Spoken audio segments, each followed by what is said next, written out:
Sempre que olho para essa vista da Baía de Todos os Santos, me lembro dos muitos anos que vivi nesta cidade. Desde que vivia nos Estados Unidos, queria muito conhecer Salvador, devido à importância que Abdu'l-Bahá deu a esta cidade nas epístolas do Plano Divino.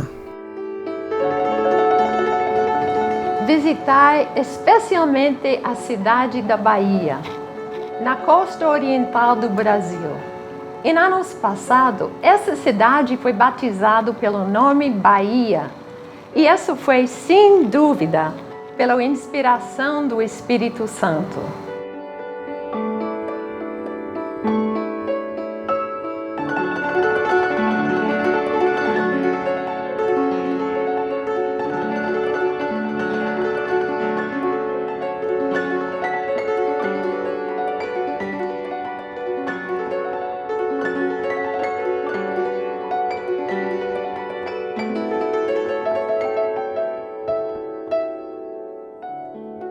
Eu participei da Convenção Bahá'í em Nova York em 1919, quando recebemos as epístolas do Plano Divino. De lá mesmo, imediatamente escrevi para o mestre, expressando meu desejo de sair como pioneiro. E ele, em sua resposta, expressou o desejo que eu me tornasse uma médica espiritual. Essa esperança do mestre tornou-se minha mais alta aspiração. No ano seguinte, em 1920, li a Epístola de Abdu'l-Bahá a Martha Root, expressando sua alegria pelo trabalho de ensino na América do Sul e enfatizando a importância de que outras pessoas dessem continuidade. Imediatamente eu entendi que esta poderia ser uma tarefa para mim. Escrevi para Martha Root e ela logo me encorajou. Ela me falou de um grupo de 3 jovens teosofistas que havia conhecido em Santos e que tinha escrito pedindo que alguém fosse ir a ensinar a eles mais a respeito da fé Bahá'í. Esse alguém poderia ser eu, mas a decisão de viajar para a América do Sul como pioneira não era tão simples assim.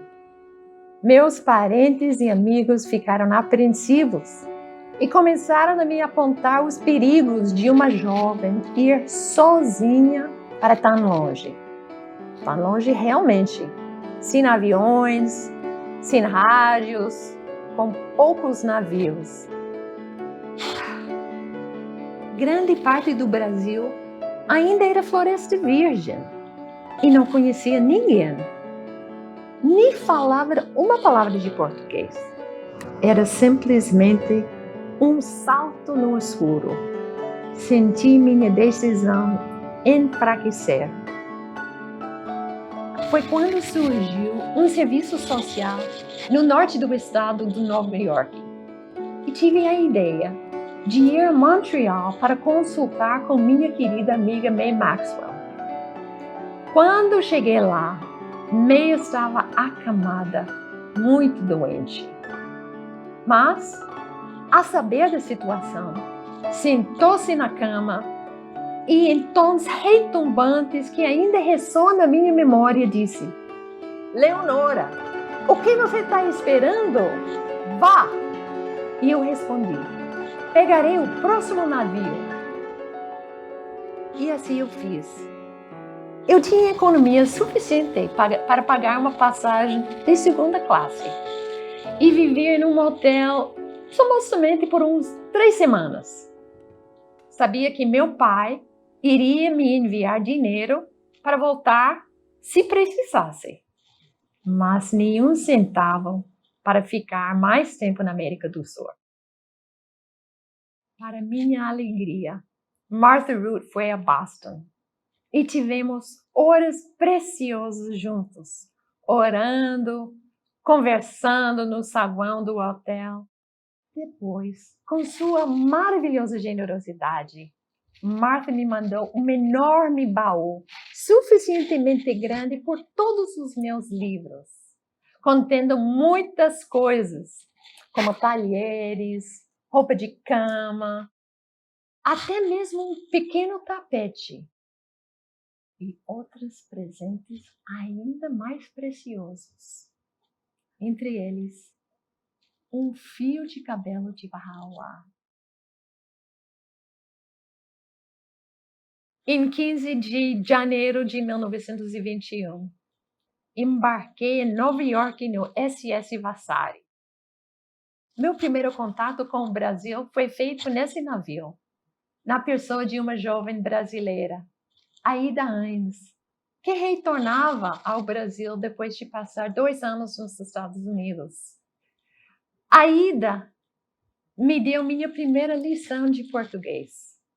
E mais importante ainda, ficou interessada na fé e muito desejoso de ir a Haifa visitar Abdu'l-Bahá. Todos eram amáveis nesse navio inglês. Isso é, aqueles que podia encontrar na segunda classe. Até mesmo o camareiro, com sua coragem, menina, quando me surpreendi um acesso de saudades de casa. E todos tiveram a oportunidade de ouvir sobre a fé Bahá'í. Porém, somente poucos ficaram realmente interessados. Ao romper do dia 1º de fevereiro, nosso navio entrou no porto do Rio de Janeiro, o mais belo porto que eu havia visto. Suaves nuances de rosa e violeta no horizonte da formosa Baía de Guanabara. E logo os dourados raios do sol nascente pareciam simbolizar o alvorecer de um glorioso novo dia. Eu, uma viajante solitária, uma jovem de 25 anos de idade, a bordo do vapor Vasari, enquanto lentamente nos aproximávamos das docas do Rio de Janeiro naquela manhã. No entanto, ao desembarcar, colocando os pés pela primeira vez no solo desse vasto Brasil, senti meu coração enfraquecer e minha coragem desvanecer. Vi os outros passageiros sendo amorosamente abraçados por parentes ou amigos que estavam ansiosos por sua chegada. Mas ninguém aguardava por mim. E eu não conhecia sequer uma pessoa no país inteiro, a não ser a amiga que havia feito a bordo do navio, a senhorita Aida. Mas ainda, não havia em qualquer país da América do Sul um único Bahá'í declarado ou conhecido. A única pessoa que viera a este continente para difundir a causa, aquela serva estelar de Baha'u'lláh, Martha Root, estivera em muitas cidades lançando as sementes que o mestre Abdu'l-Bahá lhe havia assegurado que no futuro dariam frutos. Mas ainda não era o tempo. Será que eu realmente havia dado esse passo? Ou estava tendo apenas um pesadelo?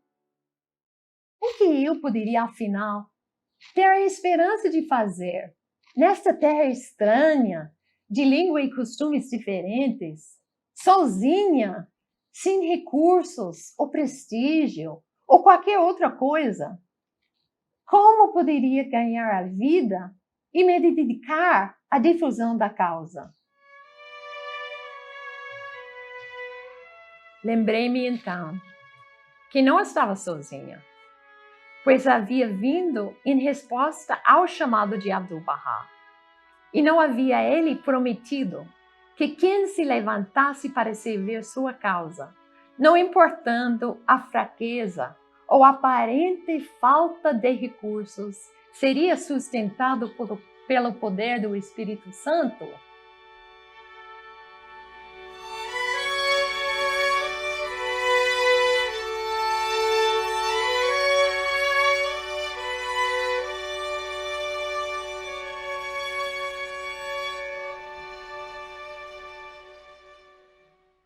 Assim que cheguei no Rio de Janeiro, escrevi ao Sr. Ângelo Guido, o teosofista de Santos, e aguardava notícias dele.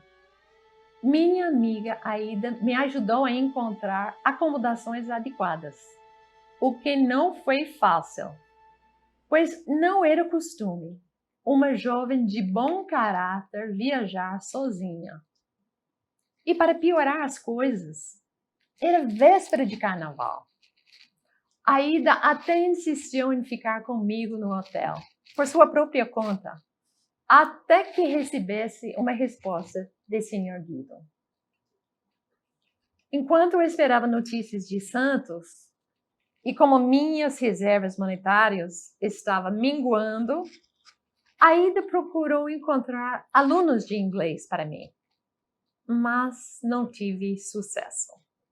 De modo que a perspectiva não era nada brilhante.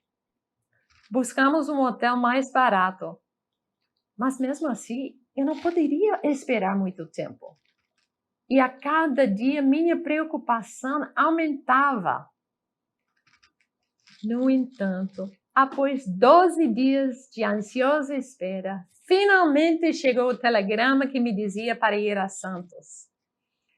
Viajei num pequeno barco da linha costeira que balançava tanto que era difícil conter o enjoo. Felizmente, a viagem foi curta.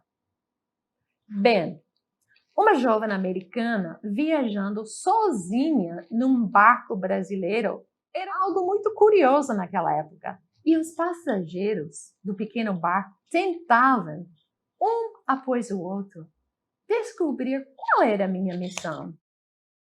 Felizmente, graças aos esforços da querida Marta, já tínhamos um livreto em português, bem fininha, conhecido como número 9, o Little Ben.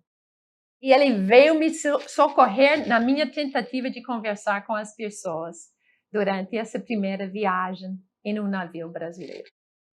Pela manhã, cedinho, sob uma chuva torrencial, chegamos no Porto de Santos.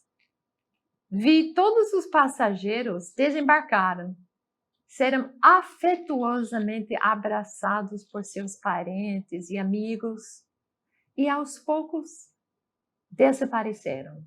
Eu fiquei sozinha no convés, esperando e contemplando a chuva.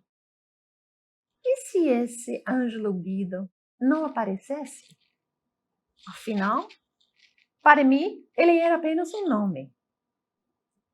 Depois de um período que me pareceu bastante longo, de repente, vi surgir em um dos cantos do convés uma pequena figura debaixo de um enorme guarda-chuva.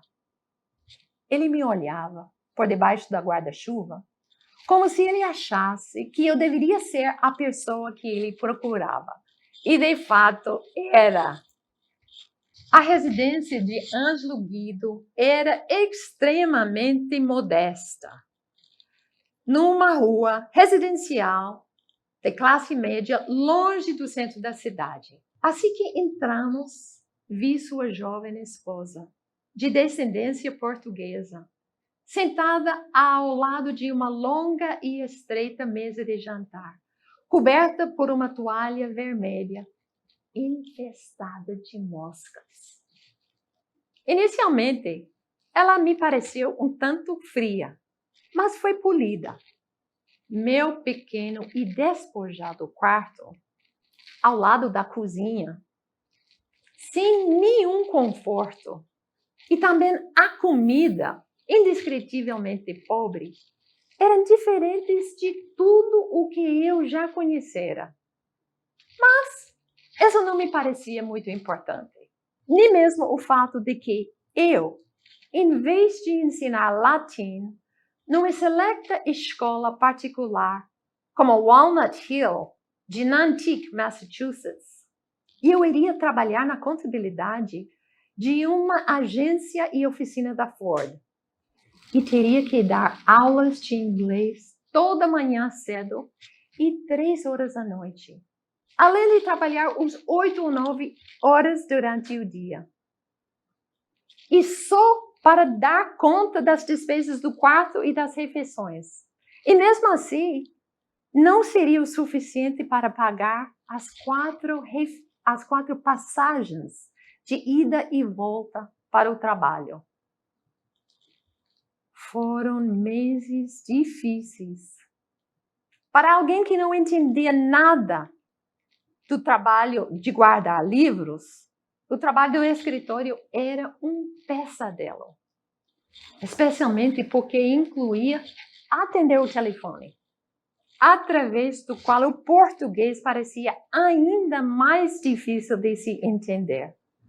Fazia um calor como eu jamais havia sentido.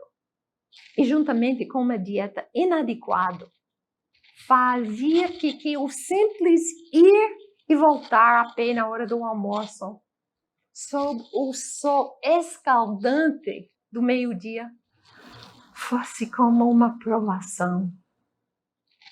Tinha uma grande palmeira na esquina de nossa rua e eu fixava o olho e dizia: tenho que chegar até lá, por mais fraca que possa me sentir.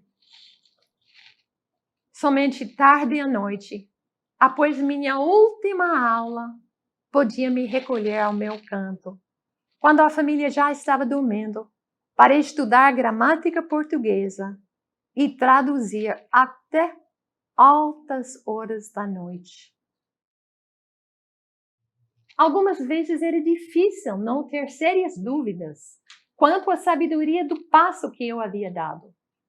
O que poderia eu, sozinha, a única pioneira Bahá'í em toda a América do Sul, esperar realizar, com tão pouco tempo à minha disposição, sem dinheiro, sem prestígio, sem literatura em português e ainda quase sem conhecimento da língua do país? Quantas vezes eu me prostrei em meu pequeno quarto e implorava a Baha'u'lláh que me capacitasse a servir de modo mais eficiente. A oração revelada pelo Mestre para ser usado pelos instrutores em terras estrangeiras parece ser dirigido especialmente a mim.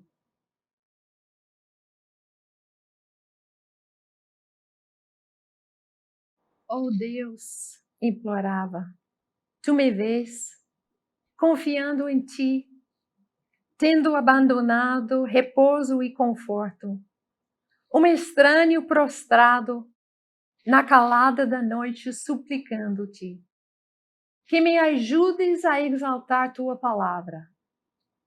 Ó Senhor, fortalece-me, capacita-me a encontrar a maneira de servir com o máximo empenho e não me abandones a mim mesmo nessas regiões. Nesses momentos, eu também encontrava conforto e esperança nas palavras de Baha'u'lláh. Verdadeiramente, nós vos vemos de nosso reino de glória e ajudaremos qualquer um que se levanta para o triunfo de nossa causa, com as hostes da Assembleia do Alto e uma companhia de nossos anjos favorecidos. De fato, poucos meses depois, eu pude abrir mão do trabalho do escritório em Santos, que consumia muito de meu tempo e energia. O número de alunos de inglês cresceu, até que consegui o suficiente para meu sustento. Agora era possível dedicar algumas horas por dia à tradução, o que me deixou muito feliz. Também encontrei mais e mais oportunidades de falar sobre a fé a indivíduos, embora poucas vezes a grupos. Foi então que, através de Ângelo Guido, eu soube de um Congresso Nacional de Esperanto, que se realizaria em abril no Rio de Janeiro. E por sua sugestão, escrevi pedindo autorização para fazer uma apresentação a respeito da fé. Eu estava ansioso por toda possibilidade de difundir o conhecimento da fé. Afinal, não foi com esse propósito que vim ao Brasil? Mas devo confessar que lá no fundo desejava que meu pedido não fosse aceito. Viajar sozinho até o Rio, com tão pouco conhecimento de português e praticamente nada de Esperanto, para ser um palestrante em um congresso, me parecia uma tarefa além de minhas forças. Mas meu pedido foi aceito e tive que enfrentar o desafio. Com grande dificuldade, preparei um pequeno discurso e, com a ajuda de um pequeno dicionário de Esperanto em inglês, fui traduzindo palavra por palavra. Felizmente tinha esse dicionário que alguém me havia dado nos Estados Unidos, pois em Santos não conseguia encontrar nenhum livro de Esperanto e nenhum esperantista que pudesse me ajudar. Para meu infinito alívio, depois que li meu discurso, o presidente diz que eu havia dado uma prova de que Esperanto pode ser entendido perfeitamente, mesmo quando falado por uma pessoa de nacionalidade tão diferente. E ele ficou tão interessado na fé que, por sua própria conta, ele me levou para uma entrevista com o editor do diário O Jornal. Acho que era o jornal mais importante. O que resultou em um artigo com fotografia de Abdu'l-Bahá na edição de domingo. Bem, essa foi minha primeira vitória sobre minha timidez natural. Eu havia realmente falado em público.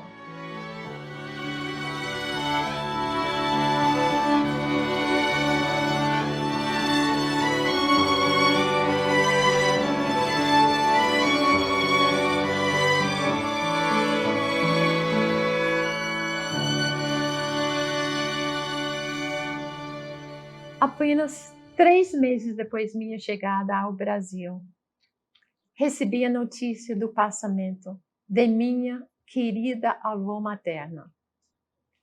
A avó que havia me dado a grande bênção de ter recebido a mensagem Bahá'í. Minha mãe espiritual. Essa notícia me trouxe um intenso sentimento de perda. Eu fui batizado Leonora em homenagem a ela. Minha avó se chamava Leonora Georgina Stirling e se tornou Bahá'í com quase 80 anos. Ela foi uma das primeiras Bahá'ís da América do Norte. Foi quando eu tinha 13 ou 14 anos de idade que minha avó começou a explicar sobre a fé para mim e minha irmã. Memorizávamos as palavras ocultas e as orações, e minha avó tocava hinos Bahá'ís no nosso piano e nos ensinou a cantá-los. Quando Abdu'l-Bahá foi à América, a alegria de minha avó não tinha limites.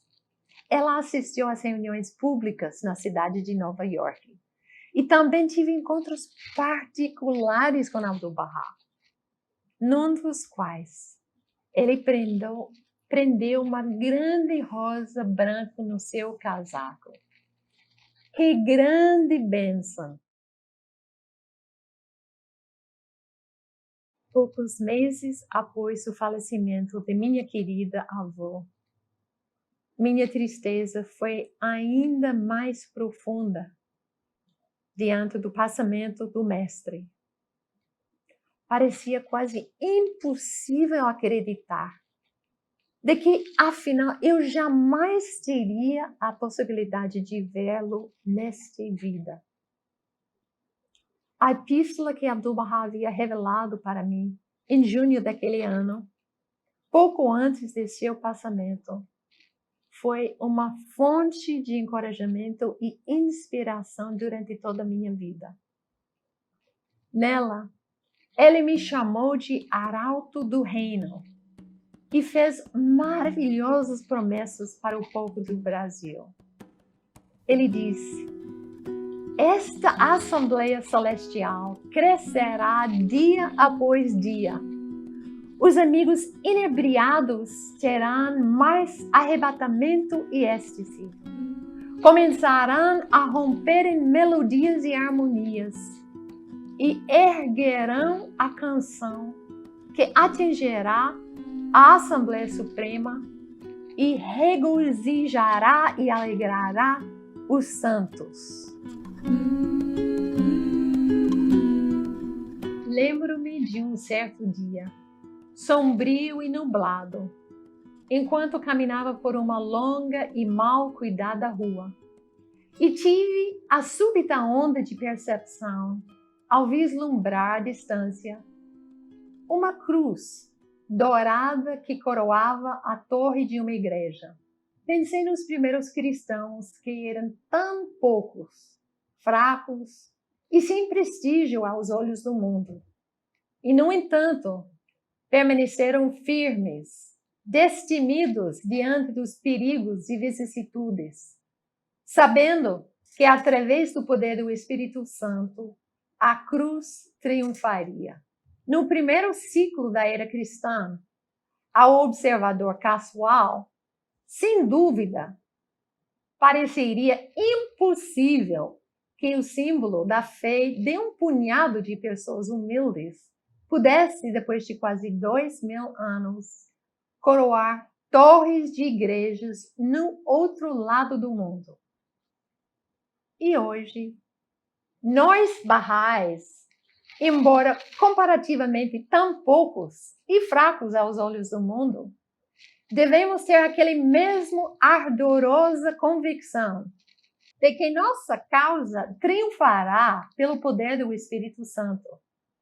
Notemos a gloriosa promessa de Baha'u'lláh de que todo o esforço sincero feito em sua causa certamente produzirá frutos no futuro, ajudará a introduzir uma nova civilização, apressará o advento daquela idade áurea, a promessa de todas as eras.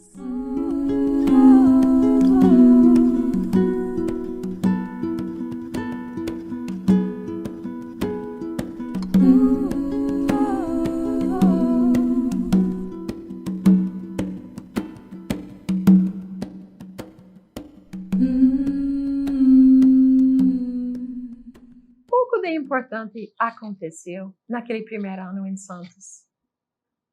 Meu tempo era tomado em ganhar meu sustento com a aprendizagem de português durante longas horas no meu quarto, à noite, depois que o último aluno ter ido embora, e com algumas tentativas de traduzir a literatura Bahá'í.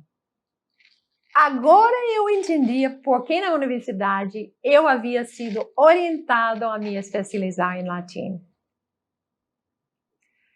Minha única amiga naquela época era Dora Connor, que juntamente com sua mãe cuidou de mim quando tive tifo.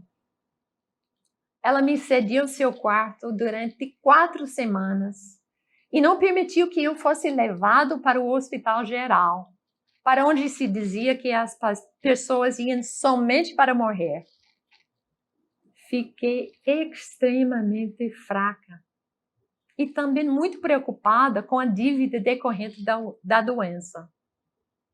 Mas, com essas inteiramente dedicadas irmãs, me curei. Durante minha recuperação, Dora ainda me ajudou na tradução de um pequeno livro de Thornton Chase. Não tínhamos tempo a perder. Logo depois da minha doença, meu pai me mandou dinheiro para voltar para os Estados Unidos. E como ele supunha que jamais haveria outra oportunidade para tal, incluiu o suficiente para uma viagem pelo Rio Amazonas, que naquela época era considerado a coisa mais importante para se ver na América do Sul. Economizando, consegui esticar o dinheiro para visitar por alguns dias, ou algumas semanas, ou até meses, todas as principais cidades no meu caminho, especialmente em Salvador, Bahia, que devido à importância que Abdu'l-Bahá havia lhe atribuído, eu tanto desejava visitar. Ao chegar nessa cidade, fui ao consulado americano para buscar correspondência. E lá, o cônsul me perguntou se gostaria de ensinar seus filhos durante 3 meses, mediante honorários. Senti que essa oferta era uma resposta às minhas orações, para que se abrissem os caminhos para o ensino da fé nessa importante cidade. A atmosfera litorânea e a comida nesta confortável residência me ajudaram a recuperar minhas forças. E como as aulas eram somente pela manhã, eu tinha o resto do dia livre para o trabalho Bahá'í. Um contato com os teosofistas em Salvador imediatamente abriu uma porta, pois me ofereceram sua sede, bem no centro da cidade, para reuniões semanais. Foram impressos folhetos para distribuição e as reuniões foram também anunciadas nos jornais. Muitos vieram e continuaram a vir semana após semana. A primeira pessoa que abraçou a fé foi um jovem brasileiro, Claudenor Luz. Sempre me pareceu muito significativo que o nome do primeiro Bahá'í fosse Luz. Quando chegou o tempo para eu partir da Bahia, vários amigos prepararam uma reunião especial para expressar sua simpatia em relação aos ideais Bahá'ís. Havia cerca de 100 de pessoas presentes e um programa havia sido preparado com palestras e poemas especialmente compostos para a ocasião. Quando me levantei para falar e citar algumas das palavras de Abdu'l-Bahá, todos se levantaram e permaneceram em pé até eu terminar. E então me presentearam com belíssimos rosas. Eu realmente estava plena de júbilo e gratidão, pois nesta cidade da Bahia, tão especialmente mencionado pelo mestre, Bahá'u'lláh havia me utilizado como instrumento para atrair essas almas sinceras à fé. Da Bahia, segui viagem e pude parar nas principais cidades costeiras: Aracaju, Maceió, Recife, Cabedelo, Natal, Fortaleza, São Luís, Belém e Manaus. Em todos esses lugares encontrei grande receptividade e pude organizar palestras públicas e dar entrevistas a jornais. A primeira palestra pública em Manaus, por exemplo, foi dada para 800 pessoas. E a segunda, em uma igreja batista, tinha 3.000 pessoas presentes. As reportagens jornalísticas foram excelentes. Quando revejo essas experiências, eu me pego perguntando: foi realmente a tímida e acanhada Leonora, outra hora receosa de abrir a boca em qualquer reunião, que agora falava com governadores, membros do parlamento, juízes, e sentava na mesa junto com bispos e clérigos? Posso me lembrar com que medo e temor eu ia a cada auditório para dar uma palestra. Quantas e quantas vezes eu repetia comigo aquelas palavras de Abdu'l-Bahá: oh Deus, Coloca nas minhas palavras um sinal dos sinais de tua palavra suprema, de modo que a realidade de todas as coisas possa ser atraída. E quão fervorosamente eu orava pedindo força. As minhas chamadas palestras eram pouco mais que coleções das palavras de Baha'u'lláh e Abdu'l-Bahá, amplamente memorizadas. E ainda assim, era uma provação para mim. E era o poder de Baha'u'lláh que me sustentava. Finalmente, no final de 1922, parti do Pará em direção a Nova York. Seria difícil descrever minha alegria em ver mais uma vez os meus amados, especialmente minha irmã e os mais próximos e mais queridos amigos Baha'is.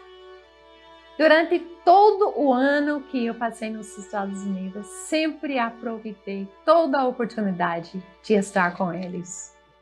Retomei o emprego que tinha antes de ir para o Brasil, na nova escola de Nova York para jovens moças, em Hudson, e logo eu fui promovida. O trabalho era muito interessante, para não falar do excelente salário e do conforto de um apartamento privativo na instituição. Realmente amava esse trabalho. Foi difícil de pensar em abandoná-lo novamente. Mas o desejo para voltar para o Brasil tornou-se cada vez mais forte em mim. Percebi que havia apenas iniciado o trabalho do ensino da causa nesse vasto país. Havia novos Baha'is precisando de ser nutridos em muitas regiões completamente intocadas, solo, ainda virgem. Tudo o que eu havia sido capaz de fazer nos quase 2 anos que eu tinha permanecido no Brasil era menos que uma gota no oceano do que precisava ser feito. Cartas de Claudine Norluz me falavam do crescente interesse pelo FEI na Bahia e aumentava o meu desejo de continuar o trabalho naquela cidade que o mestre mencionara tão especialmente. Foi assim que em dezembro de 1923, novamente parti para o Brasil, mas dessa vez acompanhada pela minha amada irmã Alice e por outra pioneira, Maud Mickle. No caminho de volta, pude retomar contatos que havia feito em Manaus, Belém, Fortaleza, Recife, Maceió e Rio de Janeiro. Em cada um desses lugares, ficávamos tão impressionados pela receptividade, a cordialidade e a sinceridade das pessoas. Lamentávamos que não poderíamos ficar mais. Do Rio, minha irmã voltou ao trabalho nos Estados Unidos e Maud e eu continuamos o trabalho, nossa viagem para a Bahia, onde pretendíamos estabelecer residência. Chegamos a Salvador em abril de 1924, com os fundos deploravelmente exauridos. E daí foi importante que alugássemos a primeira e a mais barata casinha que pudéssemos encontrar. Era preciso que houvesse pelo menos uma cadeira para cada um de nós, uma mesa e 2 colchões de palha. A casa que encontramos no Rio Vermelho tinha piso cimentado, mas nenhum furo no teto. E para nosso desapontamento, nenhum banheiro interno, nem fogão. O íngreme morro era tão lamacento e escorregadio que tornava meio perigoso nas noites escuras e chuvosas. Assim, tão logo que a nossa situação financeira permitiu, mudamos para o centro, alugando todo o segundo andar de um prédio na Rua Chile, a principal rua da cidade alta. E, portanto, a melhor localização para as reuniões Bahá'ís. Mandamos confeccionar uma placa com as palavras Sede Bahá'í, que atraía considerável atenção. Os jornais também anunciavam nossas reuniões semanais e muitos participavam. 2 estudantes de medicina, atraídos pela placa, foram os meios para fazermos um dos mais importantes contatos com um grupo de trabalhadores de fábricas na calçada, um dos setores mais pobres nos subúrbios da cidade. Lá iniciamos reuniões quinzenais de ensino e muitos ingressaram na fé. Dentre essas pessoas simples e humildes, mas sinceras e devotas, 22 delas, em meados de 1925, assinaram uma carta ao guardião, expressando sua simpatia em relação à fé e sua lealdade a ele, e pedindo orações pelo progresso de seu crescimento espiritual. De acordo com os padrões atuais, deveria ter sido formada uma assembleia local naquele momento. Porém, eu hesitei. Eu acreditava que um entendimento mais claro da posição de Baha'u'lláh era necessário. Foi um erro grave, do qual sempre me arrependi. Bem, muitos anos depois, em 1940, finalmente foi formada uma assembleia espiritual local na Bahia. E a maioria de seus membros eram dessas pessoas simples da calçada.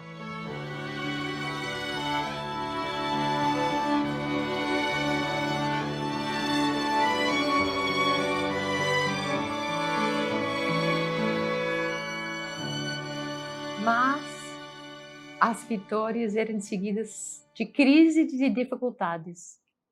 E atravessávamos fases bastante desalentadoras.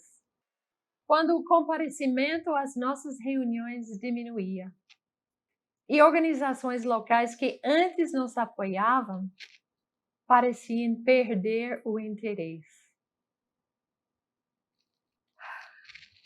Essas crises me tornaram conscientes de minha grande deficiência, minha completa inadequação e falta de merecimento de permanecer naquele posto de pioneirismo.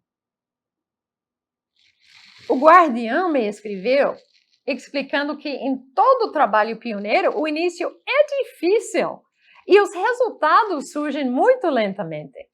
Mas as sementes que plantamos tão amorosa e devotadamente jamais serão perdidas nem morrerão totalmente. De fato, ele me diz, trabalhar seriamente quando não há resultados aparentes, ensinar a causa a pessoas que recebem fria e indiferentemente não é uma tarefa fácil ou encorajadora. E só aqueles que são fortificados por uma fé inabalável e uma coragem que nasce do fogo ardente da convicção podem suportá-la. Foi somente graças ao encorajamento constante do guardião que eu permaneci. O mestre dirigiu-se a mim como arauto do reino. Mas acho que não foi porque eu merecesse esse nome. Foi porque ele via que eu poderia me tornar aquele arauto se apenas me levantasse.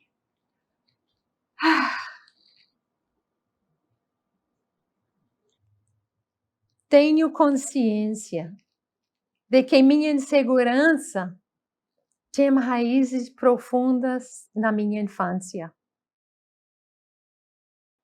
Quando minha irmã acabara de fazer 3 anos e eu 5, nossa mãe faleceu. Era uma tragédia para todos, mas especialmente para meu pai.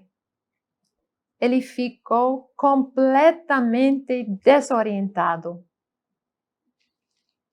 Nunca mais tivemos o que poderia verdadeiramente chamar de lar. Como toleramos durante aqueles anos de minha infância e minha adolescência tamanho solidão, tamanho sofrimento, mesmo crueldade, eu não sei.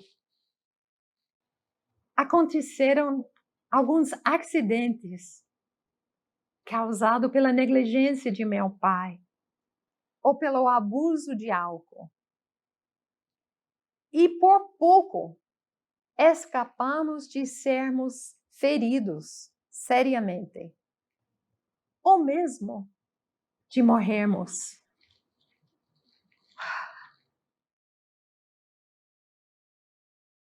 Parece que nossas vidas foram poupadas para algum propósito.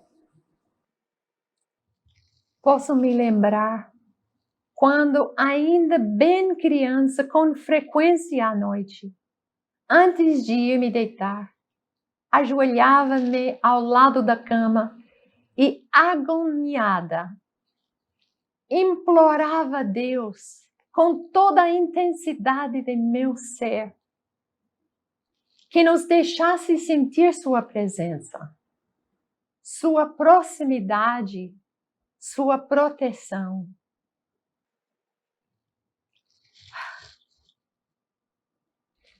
Como eu poderia sonhar de que forma e quando especificamente aquela oração iria mais tarde ser respondida?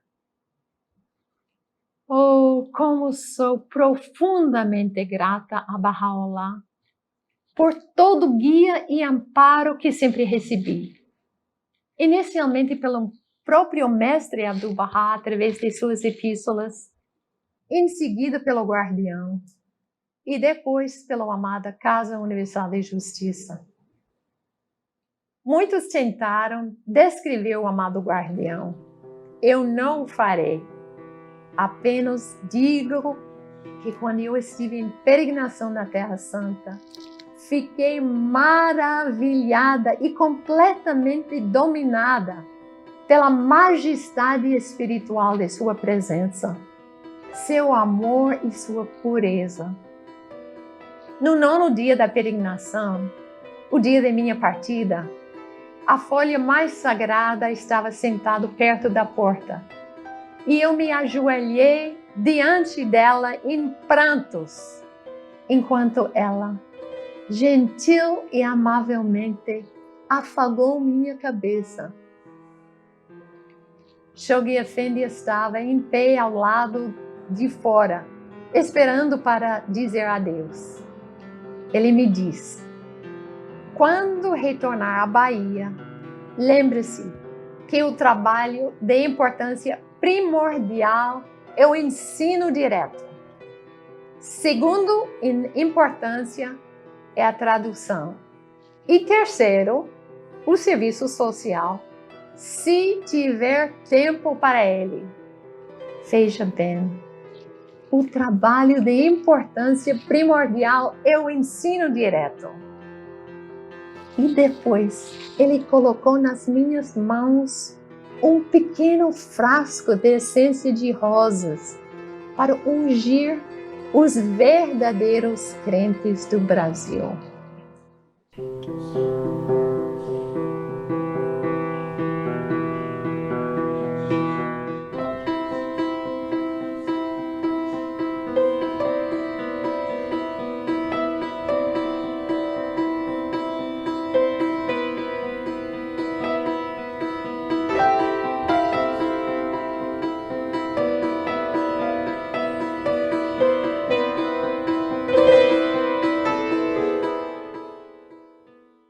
Não foi fácil lembrar esses eventos dos primeiros anos que vivi na América do Sul. Quando olho para trás, para esses anos tão ricos em oportunidades para plantar sementes da fé, sinto que a colheita poderia ter sido bem mais abundante se eu tivesse alcançado um grau mais completo de renúncia, uma dedicação mais elevada, deixando de lado todas as outras considerações e não permitindo que problemas pessoais, pesares, doenças sérias, acidentes ou outras vicissitudes se tornassem obstáculos. Se eu tivesse sido mais inflamada, se eu apenas pudesse ter mantido em mente as palavras de Baha'u'lláh: levanta-te em meu nome entre meus servos. E disse, ele veio a voz: levanta-te em meu nome, acima do horizonte da renúncia. E quantas vezes orei nas palavras de Abdu'l-Bahá: faze todas as minhas palavras de súplica e de louvor limitaram-se a um só refrão: faze de toda a minha vida apenas servitude a ti.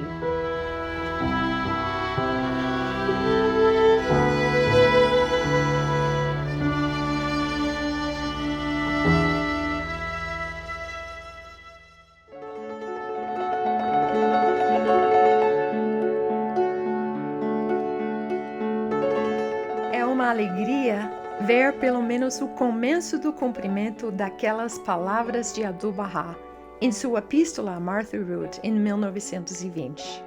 Louvores a Deus! O chamado do reino foi recebido na América do Sul e as sementes foram lançadas naquelas cidades e regiões.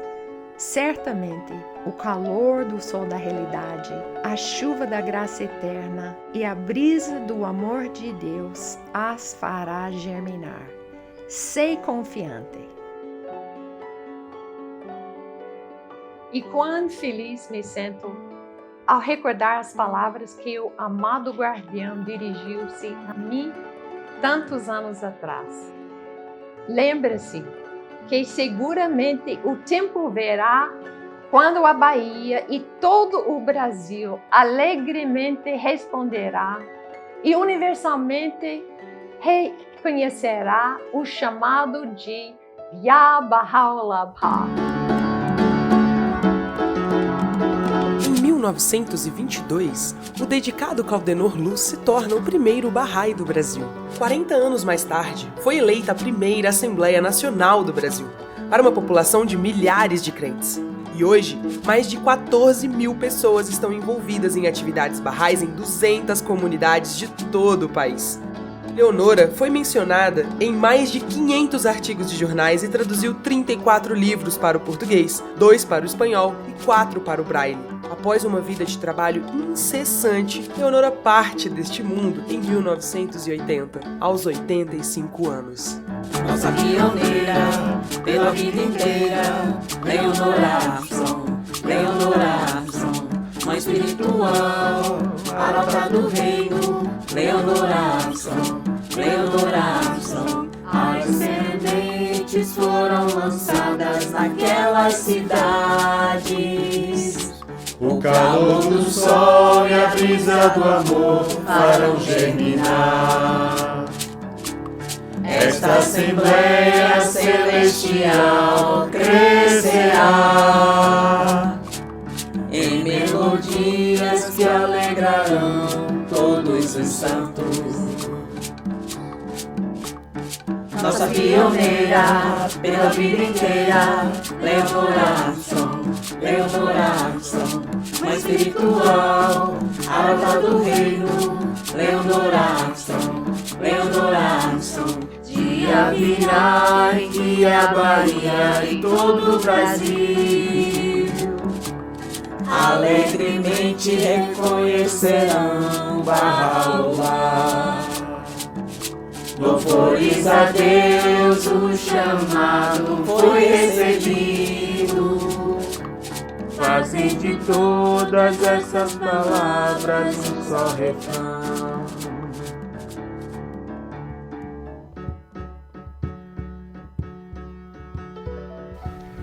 O Bahá'í é uma pessoa que considera o mundo como um só país e todos os seres humanos seus cidadãos, que vê em todo semelhante um irmão, que ama a Deus e a seu próximo, sem distinção de a cor, ou classe, ou crença ou nacionalidade. Ama a Deus e dedica sua vida a servir a Deus, servindo a humanidade, amando a todos.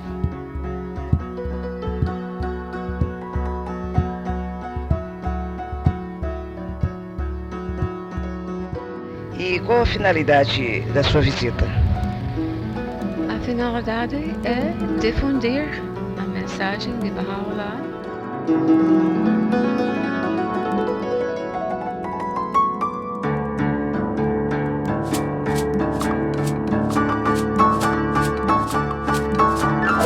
Ya Baha'u'lláh, Ya Baha'u'lláh, Ya Baha'u'lláh, Ya Baha'u'lláh, Ya Baha'u'lláh, Ya Baha'u'lláh, Ya Baha'u'lláh, Ya Baha'u'lláh, Ya Baha'u'lláh, Ya Baha'u'lláh, Ya Baha'u'lláh, Ya Baha'u'lláh.